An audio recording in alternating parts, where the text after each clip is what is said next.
तर चला आपल्या छोट्याशा मिनी व्लॉगला सुरुवात आपल्या चहापासूनच करूया। छान असा चहा घेतला की मूड एकदम फ्रेश होतो। इथं सकाळ झालेली आहे, पारशे कामं आवरले आणि सर्वात पहिले चहा करून घेतलेला आहे। चहा झाल्याच्या नंतर मी छान असा स्वयंपाक केला, गवारीच्या शेंगा आणि चपात्या। आता शॉर्टकट रेसिपी म्हणजे मी रेसिपी अजिबात दाखवलेली नाही, फक्त स्वयंपाक झाल्याच्या नंतर दाखवलं। स्वयंपाक झाला, कपडे झाले, भांडे झाले, किचन वाटा धुवून घेतला। त्याच्यानंतर मला आज अर्जंट माहेरी जावं लागलं। तर ते कशासाठी बघा मी तुम्हाला पुढे सांगतेच। तर त्याच्यानंतर घरून प्रवास झाल्याच्या नंतर फुलंब्रीत उतरले। ही अशा प्रकारची आमची छान अशी फुलंब्री आहे।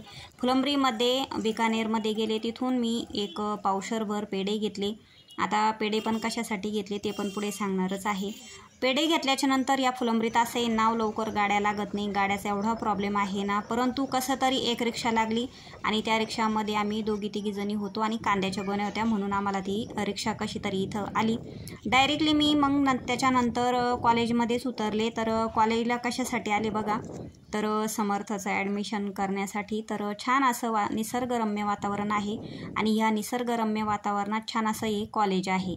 तर जे कामं त्याच्या पप्पांनी करायला पाहिजे ते कामं मला करावे लागले काही कारणास्तव।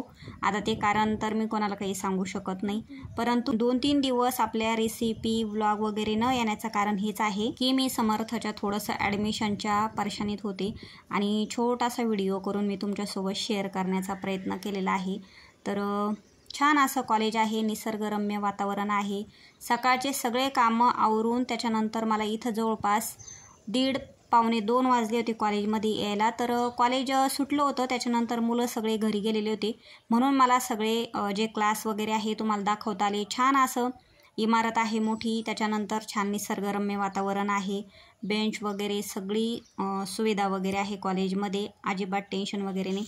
कॉलेजमध्ये ॲडमिशन झाल्याच्या नंतर मी माझ्या माहेरी कानिफनाथाचं मंदिर आहे तिथं गेले, कारण समर्थचा रिझल्ट लागल्याच्या नंतर समर्थ किंवा मी गेलोच नव्हतो पेढे घेऊन, म्हणून मी बिकानेरमधून पेढे घेतले। त्याच्यानंतर नाथ महाराजांचं छान असं दर्शन घेतलं, नाथ महाराजांना प्रसाद दाखवला आणि दर्शन घेतच होते तर एवढा कसा पाऊस चालू झाला, तिकडे खूपच पाऊस चालू झाला।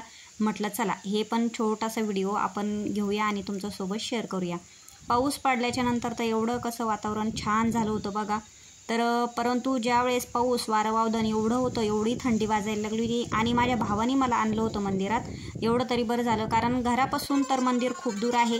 परत घरी आलो, चहा वगैरे झाला, थोडंसं 5 मिनटं बसले, आई आणि काकूसोबत थोड्याशा गप्पा केल्या। 5 मिनटात होईल एवढं भेटणं होत नाही, परंतु कसं असतं 5 मिनटं का होत नाही, माहेरची माणसं डोळ्याने दिसले की खूप आनंद वाटतो आणि तो सुद्धा आनंद मला आज झाला होता। छान ॲडमिशन झालं, भेटणं झालं आणि घरी आले। व्हिडिओ आवडला तर लाईक आणि सबस्क्राईब करा।